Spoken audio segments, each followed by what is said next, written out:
الان شکم فداتون بشم، بخوام دکترا شدم. حالتون چطوره عزیزان دلم؟ چند روز پیش یه ویدیویی من توی پست کردم که خدا رو شکر وایرال شد و دروغ چرا؟ بسیار خرسند، راضی و خوشحال هستم از این کاری که کردم. میدونی چرا؟ چون حال منو خیلیا دیگه داشت به هم میخورد. این سفر رو که وامی کردی روانشناس بود که میومد بیرون. این کارو کن اگر انرژی مثبت میخوای، اگر ارزش تو میخوای این کار. دیدم مثلا با این حرفا و کارا باعث شدن یه شکاف و یه فاصله خیلی عمیقی بین دخترها و پسرها بیفته.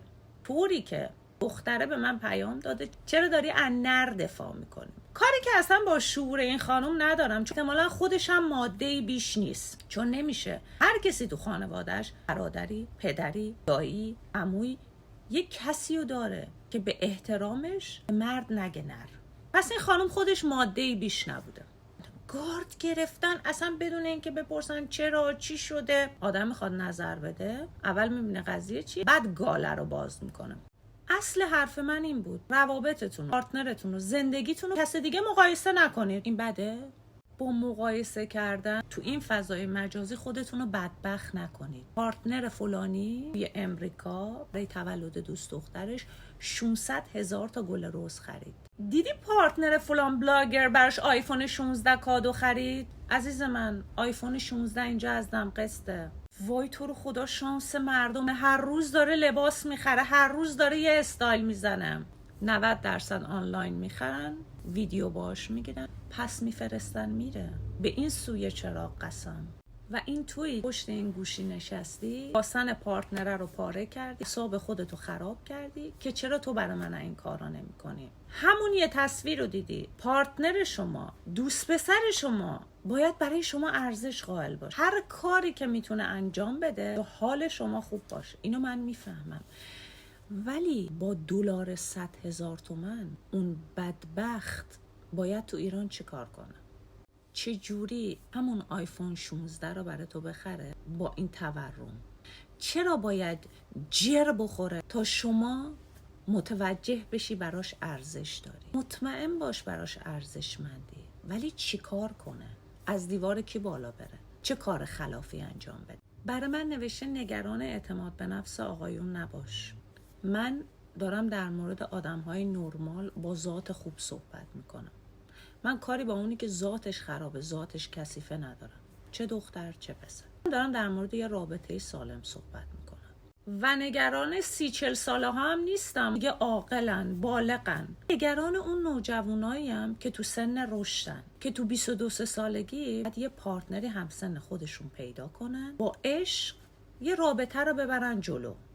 ولی وقتی این تفکرات از این سن کم بره تو ذهنشون، میدونید چی میشه؟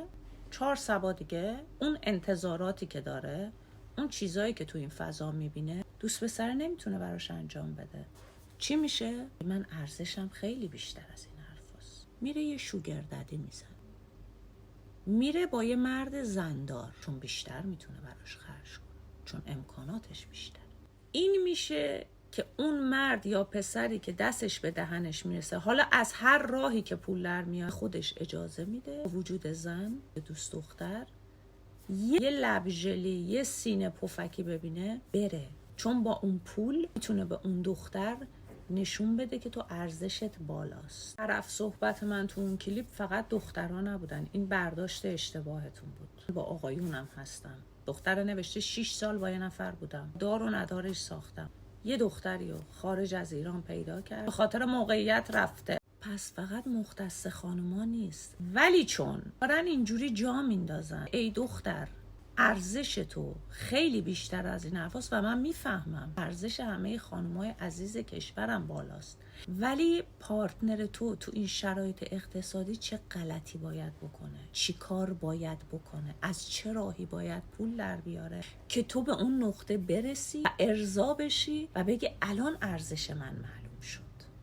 بدیا و خوبیای پارتنر تو بذار تو 2 تا کفه ترازو، ببین ارزش داره. بخوای ندونسته فقط رو هوای این فضای مجازی و به هوای صحبت یک سری آدم که هیچ علمی نداره و فقط طبق تجربیات شخصیشون دارن شما را هدایت میکنن. ارزش داره بخوای گن بزنی به همه چی یا بخوای اعصاب خودتو خورد کنی؟ 100% تمام حرفای من تو این ویدیو جا نمیگیره. من ادامهشو فردا میدم خدمتتون. من چند تا کلیپ هم پیدا کردم الان دیگه دوره و روزای ولنتاینه، همه دنبال یه ادا اصولی هستن، بقیه‌شو میام میگم خدمتتون. ولی یه مثال الان آخر این ویدیو برات میذارم. خراب بودن اوضاع رو فقط ببین چجوری داره رو روانتون کار میشه. قربون شکل یکتون من برمیگردم. زمانی که یک مردی برای شما کاری انجام میده، برای خود میگیره، خوشحالت میکنه، با خودت نگو واو عجب آدمیه، چقدر این خفنه، چه آدم خوبیه که من باهاش وارد رابطه شدم. برعکس برش گردون.